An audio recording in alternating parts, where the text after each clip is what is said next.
वचन नोट करो, लूका 9 अध्याय उसका 23 से 27, पहला कुरिन्थियों 10 उसका 13, आयुब 5 उसका 17 से 18, विलाप गीत 3 उसका 18 से 20, विलाप गीत 3 उसका 21 से 25। पढ़ेंगे लूका 9 उसका 23 से 27 तक। उसने सबसे कहा, यदि कोई मेरे पीछे आना चाहे तो अपने आप से इनकार करे और प्रतिदिन अपना क्रूस उठाए वह मेरे पीछे हो ले।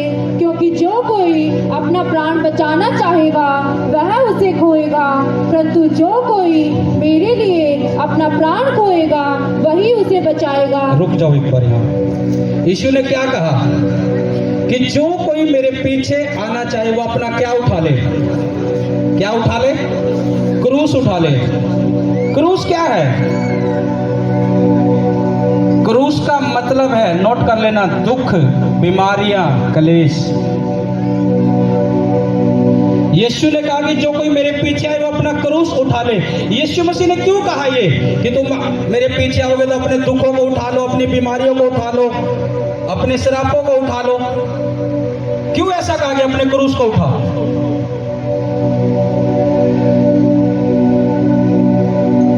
क्योंकि परमेश्वर एक समय पर अपने लोगों को छुटकारा देता है। हो सकता है बहुत से लोग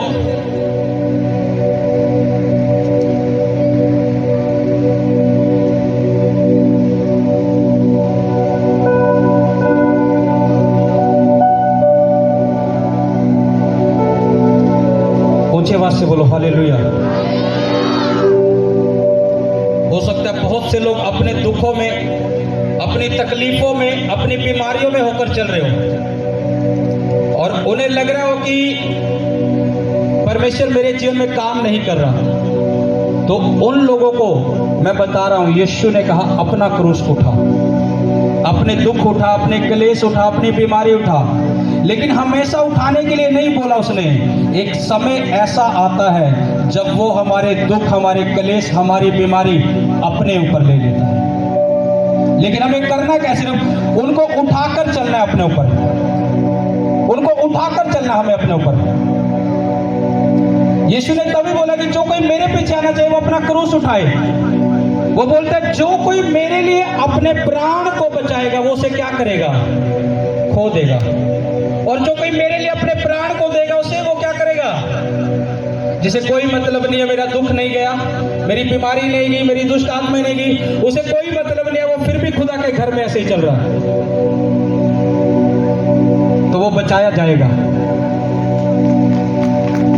ये परमेश्वर ने कहा जो कोई अपना प्राण बचाना चाहेगा वो उसे खो देगा। लेकिन जो परवाह नहीं करेगा, दुख में भी, कलेश में भी, बीमारी में भी खुदा के साथ जुड़ा रहेगा, कनेक्ट रहेगा, बंदगी में बना रहेगा परमेश्वर की, तो परमेश्वर ने क्या? वो बचाया जाएगा।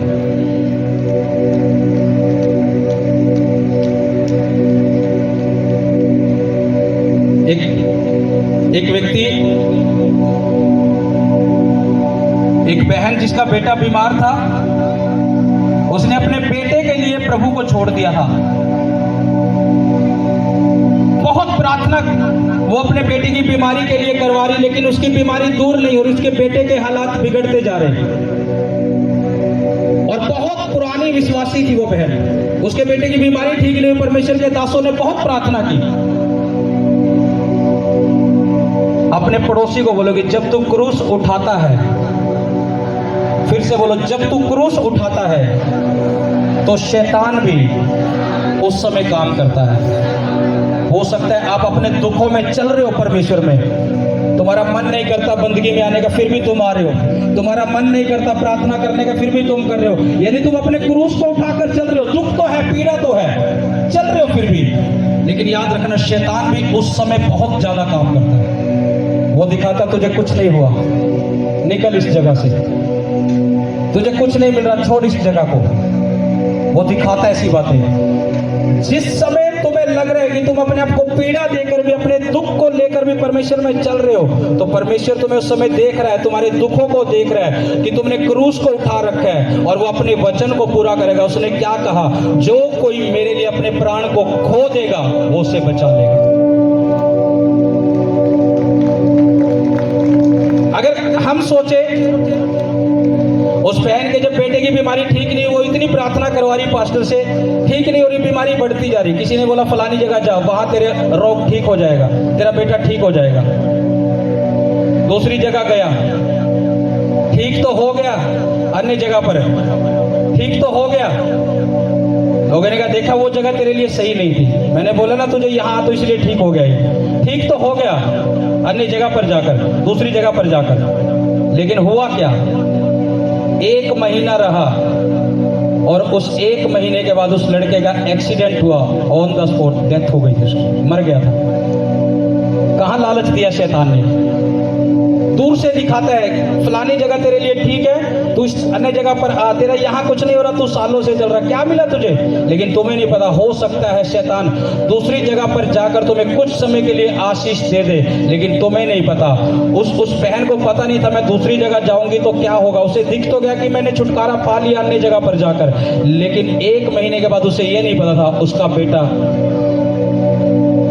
होगा या नहीं उसके साथ। इसलिए यीशु ने कहा जो कोई अपना प्राण बचाएगा वो क्या करेगा? उसे खोएगा। तुम्हें लोग लाख बोले फलानी जगह चले जाओ ठीक हो जाओगे, अन्य जगह चले जाओ ठीक हो जाओगे, मत जाओ। जिस खेत में खड़े हो खड़े रहना। तुम्हें नहीं पता शैतान कहां काम कर रहा है। उस बहन को भी इसी रीति से फरमाया गया।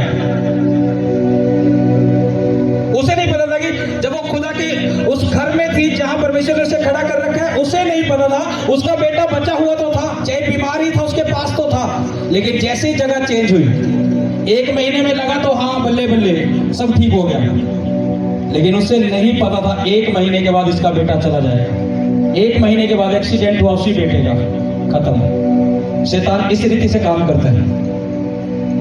शैतान तुम्हें लाख फरमाए, तुम अन्य जगह पर जाओ, फलानी जगह जाओ, तुम ठीक हो जाओगे, तुम यहाँ जाओ, तुम वहां जाओ, ठीक हो जाओगे।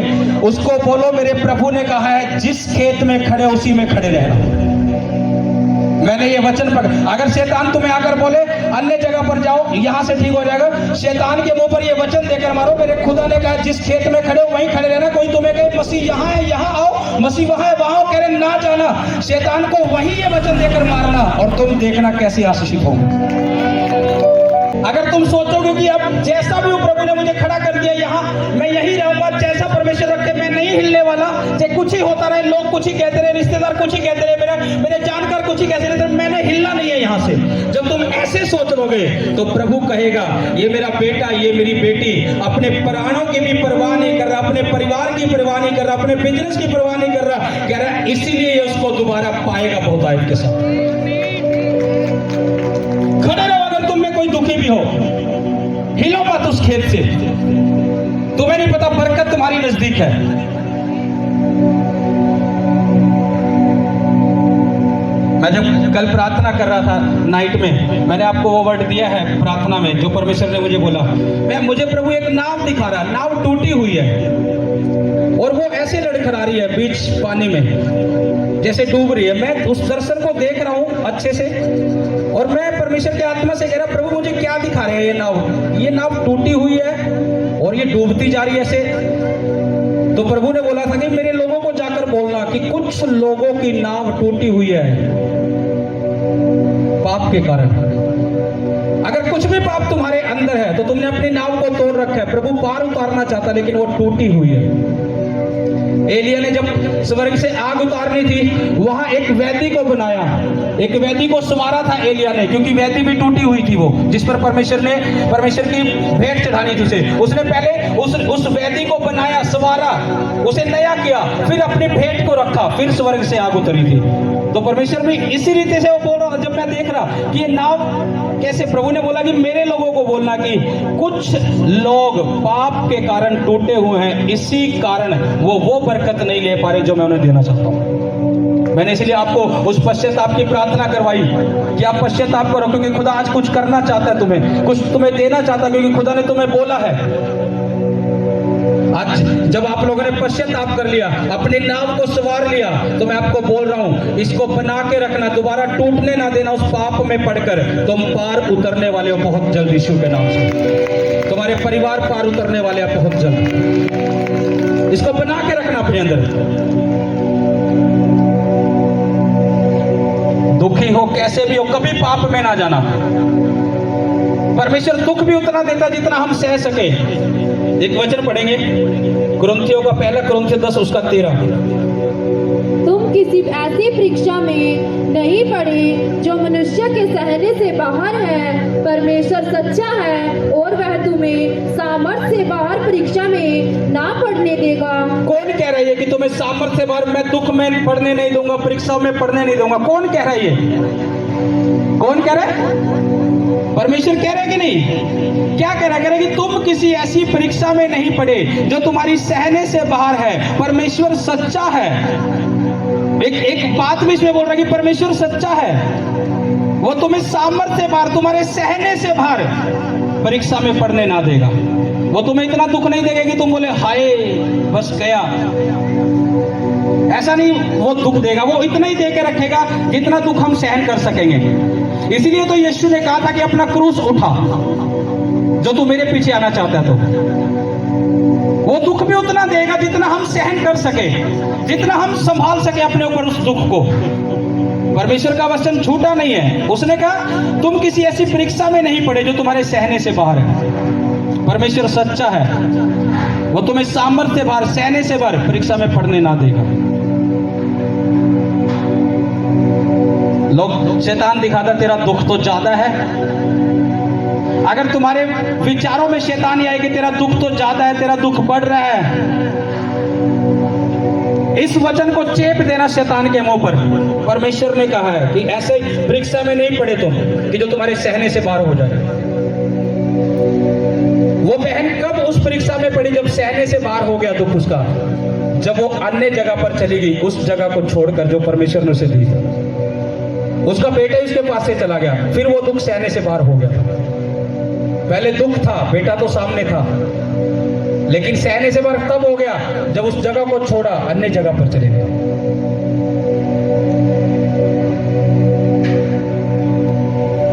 अपने पड़ोसी को बोलोगे खड़े रहे, अड़ा रहे। परमेश्वर ने कहा अपना क्रूस उठा, और क्रूस का मतलब ही यही है, दुख, बीमारी, क्लेश। इसका मतलब ये नहीं परमेश्वर ऐसे ही रखेगा दुखों में। वो बहन, वो गवाही तुमने सुनी, 5 बेटियों के बाद बेटा हुआ। क्रूस उठाकर चलते रहे ना, 5, पहली बेटी हुई, दूसरी भी बेटी होगी, फिर चिंता बढ़ती है, तीसरी भी बेटी हो जाए तो और ज्यादा चिंता बढ़ जाए। चलो कोई नहीं, चौथी भी बेटी होगी तो कितनी चिंता बड़ी होगी, वो भी गया। 5वीं बेटी होगी तो सोचो कहां गए होंगे, कहां आस टूट गई होगी। और जब परमेश्वर ने बेटा दिया, वो 5 बेटियों का दुख भूल गए। ऐसा है खुदा।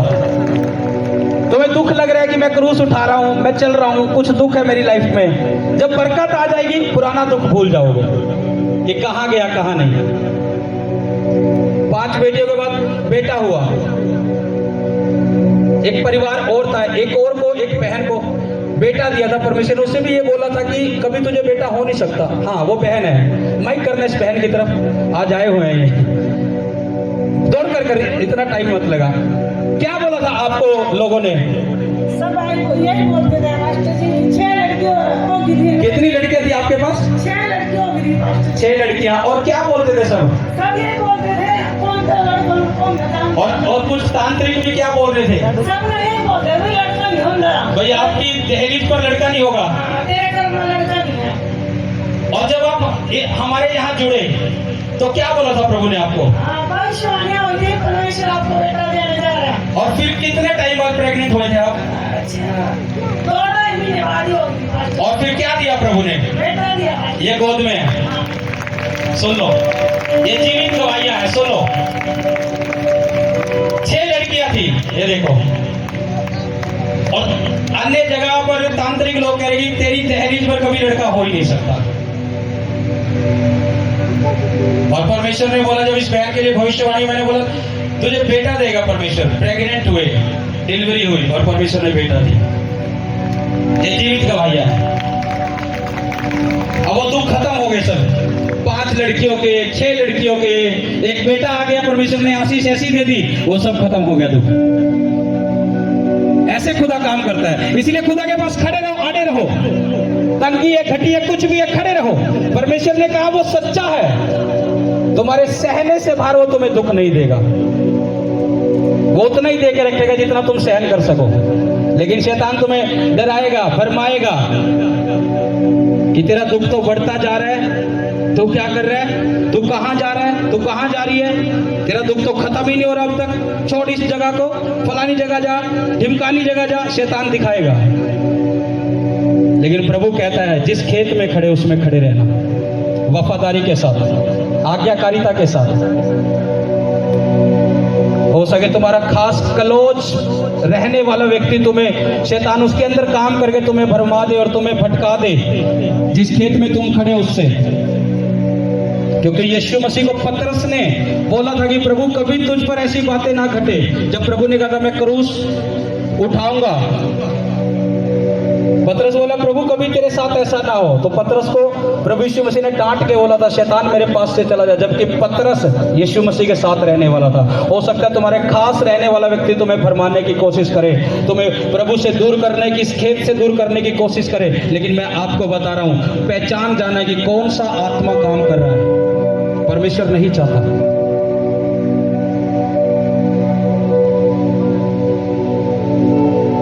वो जब काम करता तो इसी रीति से करता है। बहुत बार परमेश्वर एक तैयारी के साथ हमें परखता है। जब दुख देता है तो वो तैयारी के साथ परखता है। जिस जगह परमेश्वर ने आपको खड़ा कर दिया, अगर तुम दुखों में चले तो वो तुम्हें परख रहा है, तुम्हें कुछ बड़ा देना चाहता है, इसलिए वो तुम्हें परख रहा है। वो तुम्हें परख रहा है। जब एक व्यक्ति उस परख में से निकल जाएगा तो परमेश्वर उसे चमका देगा। लेकिन उस परख में निकलो तो सही, खड़े रहो, अड़े रहो उस परख में, दुख चाहे कितना ही क्यों ना बढ़े, परमेश्वर चमका देगा।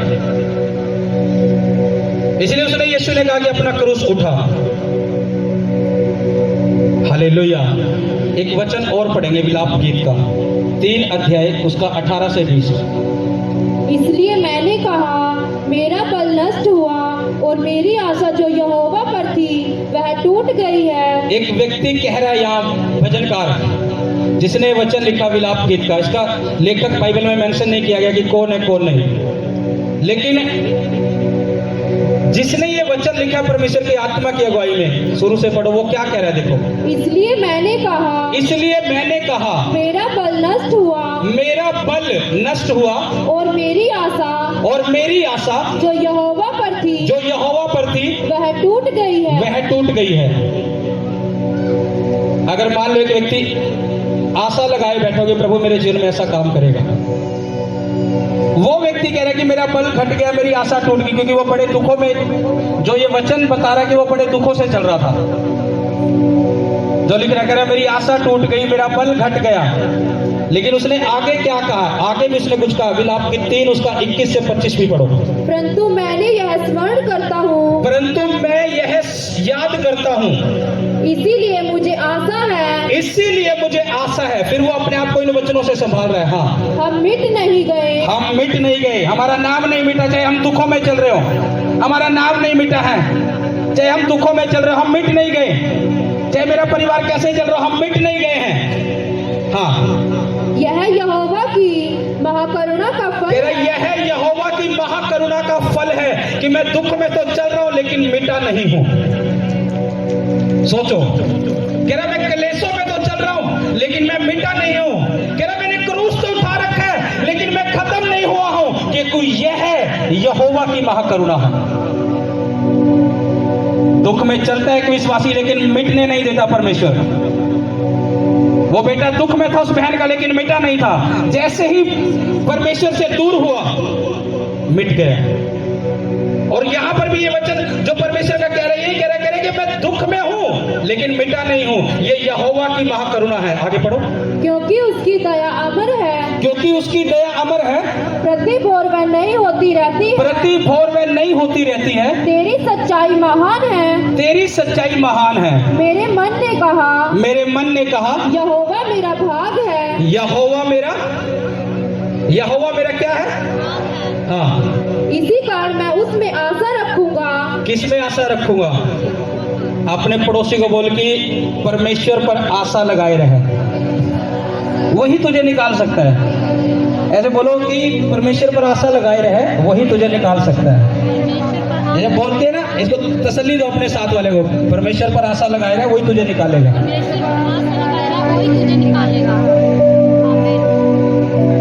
कह रहे चिंता ना कर, दुख है कुछ, चिंता ना कर, सिर्फ परमेश्वर पर आशा लगाए रहे, वो तुझे निकालेगा। ये उसकी दया है। आगे पढ़ो, क्या कहते हैं? जो यहोवा की बाट जोते हैं और उसके पास जाते हैं, उनके लिए यहोवा भला है। जो यहोवा की बाट जोते हैं और उसके पास जाते हैं, उनके लिए भला है, उनके लिए भला है। दुख में भी परमेश्वर के भवन में आ रहे हैं, उसकी बंदगी में चल रहे हैं, उसकी बाट जो रहे हैं, उसने कहा वो उनके लिए भला है। ये नहीं इधर देख रहे उधर देख रहे। खुदा तुम्हें इस पाड़े में लेकर आया है, क्या परमेश्वर का चुनाव गलत है? चुनाव गलत है परमेश्वर का? कुछ लोगों को लगता है कि उस औरत को भी लगा कि मैं अन्य जगह जाऊं, अन्य जगह पर जाऊं। जब परमेश्वर ने चुन तुम्हें यहां लिया है तो बरकत, तुम सोचो वहां क्या लोगे। वो उसका बेटा ही चला गया उसे छोड़कर, सोचो। परमेश्वर ने नहीं किया उसके बेटे को, परमेश्वर ने नहीं मारा, शैतान ने मारा था। क्योंकि शैतान की बातों में आ गए थे। अगर शैतान की बातों में आ रहा है तो शैतान ही अटैक करेगा, परमेश्वर नहीं कभी अटैक करता। परमेश्वर कभी ऐसे काम नहीं करता।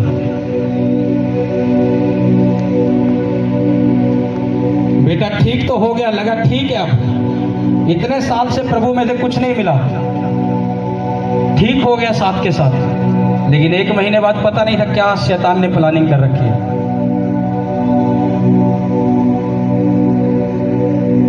इसलिए परमेश्वर ने कहा जिस खेत में खड़े रहो, अड़े रहो। शैतान को मौका मत दो कि वो तुम्हें भरमाए। वो तुम्हें बरकत देना चाहता है, और जब तुम्हारी बरकत के दिन नजदीक हो जाते हैं, मैंने आपको बोला उसी टाइम शैतान ज्यादा तंग करने लग जाता है। जब परमेश्वर तुम्हारे क्रूस को लेना चाहता है, तुम क्रूस उठाकर लेकर आ रहे हो, खींच के लेकर आ रहे हो, तुमने सालों बिता दिए, लेकिन जब प्रभु क्रूस को पकड़ने वाला था, जब प्रभु नजदीक ही था, उस समय शैतान ने काम करा, जगह चेंज कर, कुछ नहीं मिल रहा, और तुम्हें नहीं पता प्रभु यहीं खड़ा था, बस थोड़ा सा रह गया था, वो क्रूस प्रभु ने लेना ही था और मैंने बरकत पानी थी, तुम्हें नहीं पता। और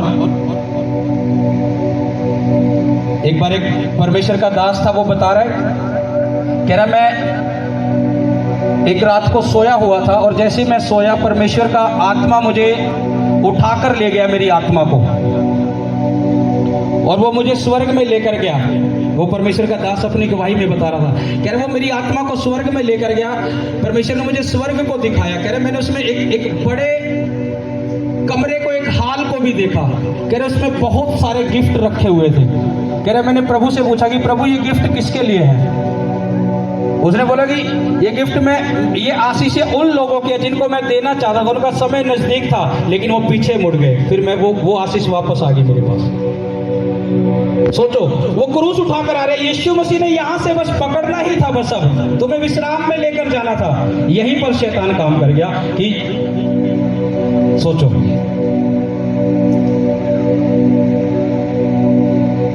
और उस परमेश्वर के दास को जो है करे, ये आशीष उन लोगों के लिए जिनको मैं देना चाहता था, वो लंबे समय से दुखों में तो थे, चल तो रहे थे, लेकिन जैसे ही समय आया वो भटक गए, फिर मैं उन्हें कैसे दूं? इसलिए शैतान बहुत ज्यादा तंग उस समय तुम्हें करेगा जब तुम्हारी बरकत नजदीक आ जाएगी। इस चीज को हमेशा याद रखना।